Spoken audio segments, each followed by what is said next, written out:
Frère, je viens de regarder ici un témoignage de Rodolfo Abrantes, tu te souviens de lui? L'ancien chanteur de Raimundos, ce groupe de rock, j'étais fanatique de ce groupe quand j'étais dans le monde, quand je ne connaissais pas Jésus. Je me souviens même qu'il est venu ici dans ma ville. Et j'ai passé des heures et des heures devant la porte de l'hôtel, juste pour pouvoir prendre une photo avec ce gars parce que je l'admirais. Aujourd'hui, en y repensant, je me dis franchement que je n'avais rien dans la tête, car les paroles étaient les plus vulgaires et obscènes possibles. Mais voyez ce que Dieu fait.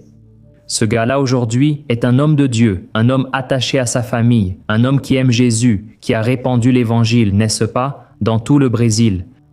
Voilà ce que Dieu fait, mes frères. La transformation est merveilleuse. Mais j'étais en train de regarder ce témoignage ici. Et je me suis souvenu d'une fois, quand j'étais pour la première fois à une veillée de prière où on m'avait invité. Je suis arrivé là, je me sentais comme un poisson hors de l'eau, tu sais. Parce que je regardais les croyants, je regardais ces personnes cherchant Dieu. Un lundi soir, c'était le jour où je suis allé à cette veillée et je me demandais comment ces personnes arrivent à avoir une foi comme ça. Parce qu'en plein lundi, ces personnes sont là en train de prier, tout à coup elles se sont mises à pleurer, certaines personnes s'agenouillaient et je me disais, est-ce que je peux avoir cette foi que je n'arrive pas du tout à avoir? Et c'est alors que cette petite sœur a commencé à rire et elle ne s'arrêtait plus, elle riait, riait et puis elle a éclaté de rire. Et j'ai commencé à penser, mon Dieu, cette femme doit voir quelque chose, il doit se passer quelque chose. Et alors, mes amis qui étaient avec moi à la veillée, ils m'ont dit, « Juninho, tu te souviens que tu t'es moqué de cette petite sœur là au culte cette semaine parce qu'elle chantait faux ?» À ce moment, frère, j'ai pensé, « Mon Dieu, Dieu doit lui révéler que je me suis moqué d'elle au culte et maintenant elle se moque de moi. » En fait, c'était une blague, non? Que mes amis ont faite, mais la vérité, frère, c'est que Dieu révèle vraiment des choses aux gens. Tu crois à ça? Aujourd'hui, je vais te montrer ici le moment où Rodolfo a commencé à se moquer d'une petite sœur du coq. Tu sais, ces petites sœurs, non? Qui sont généralement issues des églises pentecôtistes. Ces sœurs qui prient beaucoup, participent du cercle de prière. Tout le monde leur demande de prier pour eux. D'ailleurs, ma grand-mère était une femme comme ça, une femme de feu, n'est-ce pas? Parce qu'elle s'est convertie déjà à un âge avancé, mais elle est tombée amoureuse de Jésus, et alors tout le monde lui demandait de prier pour eux, et elle disait comme ça, « Écoute, je peux prier pour toi, mais l'eau que je bois ne va pas étancher ta soif. » Frères, et c'est vraiment logique, nous devons avoir notre propre vie de prière si nous voulons boire à la source qui est Jésus. Amen. Et alors, frères, ces sœurs de prière, d'ailleurs, il y a un documentaire très intéressant ici sur YouTube qui s'appelle Fenofangida, qui montre un peu la réalité de ces femmes. Ce sont des femmes qui se mettent vraiment à genoux, qui ont de l'intimité avec Dieu, mais c'est quelque chose que nous pouvons tous avoir. Je vais te montrer ici, alors fais très attention à ce qui est arrivé à Rodolfo. Regarde, c'est très intéressant de voir comment Dieu agit. Surtout quelque chose que la Bible dit, c'est ceci. On ne se moque pas de Dieu. Ce que l'homme sème, il le récoltera. Mais Dieu voit le cœur, mes frères. Et dans ce cas ici, Rodolfo s'est un peu moqué. Faites attention à ce qui va se passer à la fin. Regardons. Mon gars, ce qui s'est passé était drôle parce qu'un beau jour, ça... J'étais encore dans le groupe Raimundos. J'étais dans le groupe Raimundos, en l'an 2000. D'accord. Ah, il arrive avec la nouvelle. Alors, les sœurs vont venir ici. Elles vont faire un culte de prière ici à la maison. J'ai demandé quand. Elle a dit lundi après-midi. J'ai dit « Oh mon Dieu, d'accord, je vais trouver quelque chose à faire. Je vais aller à Guarujá pour surfer. » D'accord. Elle a dit « Oui, sauf qu'il y en aura 7 lundis. » Elles vont venir 7 lundis d'affilée, j'ai dit. C'est chiant. Je m'occupe le lundi après-midi, il y a une salle d'arcade en bas. La première fois, je suis allé à Guarujá, la deuxième à la salle d'arcade. Je ne sais plus si c'était la troisième ou la quatrième, mais je me suis réveillé tard, j'ai fumé un joint, j'étais dans la salle de bain devant le miroir quand la sonnette a retenti. J'avais oublié que c'était la réunion de prière des sœurs. J'ai dit « Chérie, tu attends quelqu'un ?» Elle a dit « Oui, les sœurs. » J'ai dit « Mon Dieu, tes sœurs, mec, qu'est-ce que je fais ?» Elle a dit « Ouvre la porte. » Oui. Et moi défoncé, d'accord, tu sais quoi faire, je dois t'envoyer. J'étais complètement enfumé, les cheveux verts, un t-shirt des Simpsons, je m'en souviens encore, mec. Et ses sœurs pentecôtistes. toutes avec leurs chignons. J'ai ouvert la porte, 5 m'ont regardé. Elles ont été surprises en me voyant, moi d'elles. Une d'elles a dit « Que la paix du Seigneur soit avec vous, mon frère ». J'ai répondu « Bonjour, entrez ». C'était mon premier contact avec eux, le culte le plus fou. Tu es-y resté ? Oui, je n'avais nulle part où aller. Et alors ? Toute la maison était en fumée. Je suis resté et j'ai dit « Participons ». Je suis là, je suis foutu, comment fuir maintenant ? Je suis resté. Et comment ça s'est passé, mec ? C'était fou, mec. C'était fou, car avec l'éducation reçue de mes parents, je n'allais pas être désagréable avec les sœurs. Oui. Alors, mec, j'ai remarqué, madame. Vous voulez de l'eau ? Ok, sympa, je leur souriais, et elles regardaient mon short, mes cheveux, mes piercings, comme ça. Les tatouages ? Il y en avait une qui me regardait juste avec une sale tête, le doigt pointé vers moi, comme ça, elle ne disait rien, elle restait juste comme ça. Elle m'a regardé, j'ai dit « Mec, cette vieille est vénère ». Parmi les plus communicatives, l'une semblait être la chef et donnait les instructions. Et je me souviens que là, bon, une conversation commence. Alors, on va commencer. On va chanter un hymne. Je me souviens, louer avec un cantique, je me suis demandé qu'est-ce que ça veut dire louer ? Un hymne, mec. Alors ils ont sorti les petits livrets, tu vois, de l'ARPA Christin, et ils ont commencé à chanter à pleine voix, et moi j'avais envie de rire, mec. Sérieux, ces dames chantaient toutes faux. J'ai dit, mec, je regardais là-bas du coin de l'œil, comme ça, mon Dieu. Et elle comme ça, elle ne me regardait pas. Elle gardait juste une petite tête de sainte, tu vois, une tête de quelqu'un qui prie, tu sais. Je me disais, mon Dieu, c'est fou ici. Ils ont chanté 5 hymnes, c'était long. Je me disais, mon Dieu, quelle torture. Alors, on va lire la parole. Là, il a ouvert la Bible. Il a lu un passage dont je me souviens encore aujourd'hui. C'était l'aveugle de Jéricho. Et je me souviens de cette histoire de l'aveugle de Jéricho. Il a refermé la Bible et il a dit « On va prier ». L'une d'elles a proposé « On enlève cette table du milieu du salon ». Je suis resté avec le gars et j'ai demandé « C'est quoi le problème avec la table ?» Alors, toutes étaient d'accord. Ah oui, c'est mieux d'enlever la table. Elles ont enlevé la table, elles l'ont mise dans un coin du salon. Dans le salon, j'ai dit « Mais qu'est-ce que c'est ?» Quand elles ont commencé à prier, mon frère, toutes les sœurs étaient des assemblées de Dieu, pentecôtistes, elles ont commencé à parler en langue, à taper du pied dans la maison, à courir, à crier, leurs chignons se sont défaits, toutes les sœurs étaient folles, elles volaient partout et moi. J'ai paniqué, j'ai dit « Mais qu'est-ce que c'est ? Tout le monde est devenu fou, qu'est-ce qui se passe ? Tu n'avais jamais vu ça. 5 dames, toutes calmes, toutes des petites dames, et tout à coup elles volaient partout, athlétiques. Oui. Mec, elles donnaient des coups de pied dans l'air, elles marchaient fort. Puis il y en a une qui arrive, j'avais une boîte de trucs. Elle arrive avec ma boîte à la main, genre, en priant sur la boîte. J'ai dit, n'ouvre pas la boîte, laisse ma boîte là. C'était fou, je me suis plaqué au mur, j'avais très peur. Complètement bloqué, je venais de fumer. Choqué, j'ai eu peur. La pression. On aurait dit que je voyais la police. Bien sûr. J'ai dit, mec, je suis resté là bloqué, en train de regarder ces dames courir dans la maison. Et tout à coup, l'une d'elles a croisé mon regard. Tu sais quand il y a ce contact, ce regard, les yeux dans les yeux. Et là, elle est venue, mec. Elle est arrivée, mon frère, avec les yeux noirs de fureur. Coincé contre le mur comme ça. Les cheveux en bataille, tout en sueur. Sa voix avait déjà cette voix de quelqu'un qui est rempli du Saint-Esprit. Le frère a déjà accepté Jésus. Et j'ai dit... Oui. Il avait vraiment peur de la sœur, non ? Là, il a dit « Attends, attends », puis s'est mêlé et a demandé « Quand as-tu accepté Jésus ?» Tu n'as pas accepté Jésus. Sœur, il ne sait pas ce qu'il dit. Là, je me suis déjà énervé contre lui. Mince, il m'a balancé. Ouais. La sœur a demandé « Le frère veut accepter Jésus ?» J'ai répondu oui. Tu sais, ce truc-là, Tu veux t'en aller ? elle a fait une prière que j'ai répétée. C'est aussi simple que ça. Un appel ? Ah, c'est vrai. Répète ta prière avec moi. Je lui remets ma vie, je demande pardon pour mes péchés. Je n'ai pas du tout prêté attention à ça. Je fais que répéter ce qu'elle a dit. Mais c'était fou parce que je l'ai dit d'une manière sympa. J'ai trouvé ça sympa. Tu vois ce truc ? Une prière, j'ai trouvé ça bien, j'ai trouvé ça sympa. Elles ont fait une prière à la fin, puis elles sont parties. Et puis, quand j'ai fermé la porte, je me suis retourné vers elles. J'ai déjà commencé à taper des pieds, en imitant les sœurs, en racontant n'importe quoi, disant que c'était du parler en langue, et en plaisantant. J'ai allumé. J'ai roulé un joint et dit « Hé Ali, c'est quoi ça ? Quelle bande de fous tu as trouvé ? Rien à voir avec ce truc, allons fumer ici, paf, t'es fou, et Ali !» La pauvre, c'était « Ah, il n'a pas aimé, hein ? C'est comme ça, mince. » Mais bon, Ce qui s'est passé, c'est que le lundi suivant est arrivé, et je n'ai pas essayé de m'enfuir. Sérieux? Lundi est arrivé, aujourd'hui il y a les sœurs, non? Oui.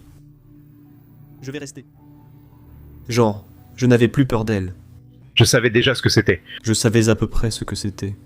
Ah, si tu me demandes pourquoi je suis resté, je ne sais même pas, je suis resté, non, je n'ai pas voulu partir. Et je suis resté. Elles sont arrivées, et c'était la même chose. Un verre d'eau, on discute un peu, on va chanter un hymne, on en chante 5, on va lire la parole, on lit la parole, on enlève la table du milieu, on va prier, on commence à danser. Je n'avais déjà plus peur de rien, je n'avais plus cette frayeur. Mais je me suis mis dans le même coin du mur où j'étais resté l'autre fois. Comme ça, je me suis dit, ici c'est mon petit coin. Je me sentais super croyant. Genre, de ne pas avoir peur. Je ne savais pas quoi faire, je suis resté debout dans mon coin. À ce moment, l'une d'elles est arrivée, a croisé mon regard, contourné le canapé, s'est placée devant moi, a posé sa main sur ma tête et a prié, sans rien dire. Et là, mec, elle a prié un moment en langue, puis a posé sa main sur mon ventre et a continué à prier ainsi. Elle est restée ainsi un moment, puis soudain, sans bruit, elle s'est arrêtée et a dit « Sœur Rodolfo ». Le Seigneur Jésus me demande de te dire qu'il est en train de te guérir d'un cancer à l'estomac, pour que tu saches qu'il est Dieu. J'en ai encore la gorge serrée aujourd'hui, mec. Pour que tu saches qu'il est Dieu, qu'il t'aime et a une œuvre dans ta vie. Comment t'as ressenti ça sur le moment? Tu y as cru ou tu n'y as pas cru? Mec! Je savais que j'avais quelque chose. Et alors? Je me souviens que j'étais comme ça, désolé, les yeux fermés et... J'ai ressenti une joie. Pendant qu'elle priait.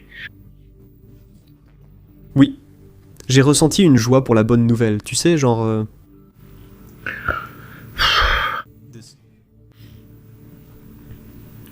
Ça veut dire qu'il y a une solution. Au début, quand j'ai dit, c'est quoi cette histoire de cancer de l'estomac? Mec, c'est n'importe quoi. J'étais jeune, j'avais 27 ans. Enfin, je ne sais plus quel âge j'avais à l'époque. J'ai dit que ça n'avait pas de sens, puis une avalanche de pensées est arrivée. Je sais maintenant que c'était le Saint-Esprit. Il me rappelait des choses, tu vois? Genre, mec, j'ai mal à l'estomac depuis des années. Cette femme ignore tout de ma vie. J'ai mal à l'estomac depuis des années. Alors j'ai commencé à me rappeler. Et toutes ces bosses que j'ai partout sur le corps. Ça faisait déjà environ 9 mois que la première était apparue. D'un coup, je me retrouve, mec, avec plein de bosses sur le corps. Mec. J'ai dit mec. C'est effrayant à quel point ça a du sens. Mais les idées continuaient d'affluer. Je me suis rappelé que le père de ma mère, mon grand-père, était mort d'un cancer de l'estomac.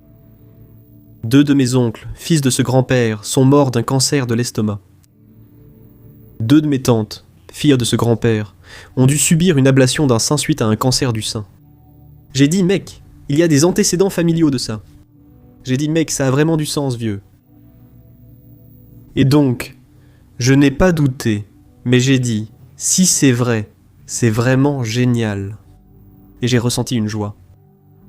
Je me rappelle un léger sourire. C'était une bonne nouvelle, mec. Mais jusque-là, mec, c'était juste ce que la femme m'a dit, une femme que je ne connais même pas. Elle m'a dit ça, et voilà. Je me souviens qu'après leur prière, on a formé un cercle au centre de la pièce avant leur départ. Je ne savais pas, je n'avais jamais prié comme elle, tu vois.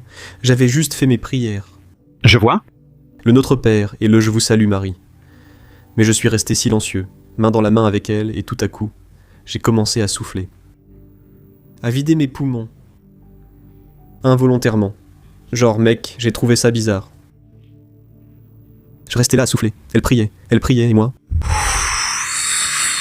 Jusqu'à ce que tout l'air sorte.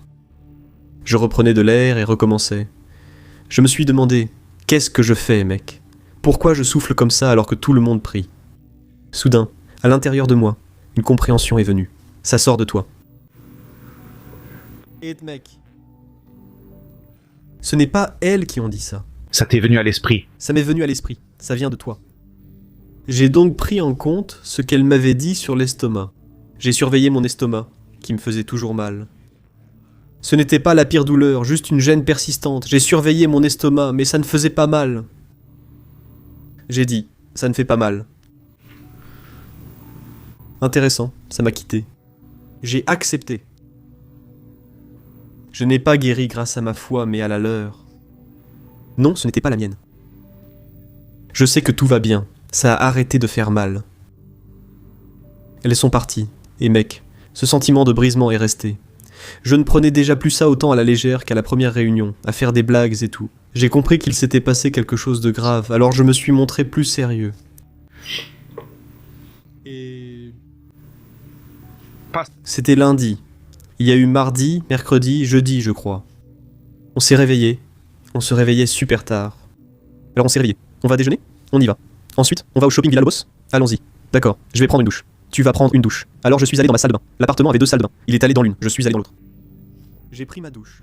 Et j'avais mon rituel d'après-douche, qui consistait à mettre du déodorant très soigneusement pour ne pas blesser toutes ces bosses que j'avais. Elles étaient énormes, rouges. Mon Dieu, ça faisait vraiment mal. Je suis allé mettre du déodorant, mec, je n'ai pas ressenti de douleur. J'en ai mis sous l'autre bras, je n'ai pas ressenti de douleur. Alors j'ai commencé très doucement à passer la main dessus, parce que tout me faisait mal. Ça faisait très mal, c'était très sensible. J'ai passé la main dessus, mec. Je n'ai pas ressenti de douleur, mec. De l'autre côté, je n'ai pas ressenti de douleur. J'ai commencé à appuyer.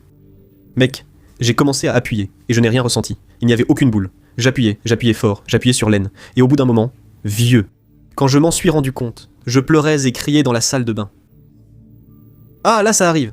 Et là, il était en train de se sécher les cheveux, tu vois ? Elle a dit, vieux, je ne peux pas sortir d'ici. Le gars s'est lavé, j'arrive dans la salle de bain. Elle est nue, en train de pleurer. Elle a dit, qu'est-ce qui s'est passé ? J'ai dit, mec, c'est parti. Alors là, mon frère, là, il n'y a pas moyen. Là, il n'y a pas moyen. Alors, je me suis abandonné et j'ai dit, vieux. Ah Seigneur, soyez patient avec moi. Je ne sais rien, et j'ai tout mal fait jusque-là. Apprenez-moi. Et... Le processus de recherche a débuté, n'est-ce pas ? De comprendre.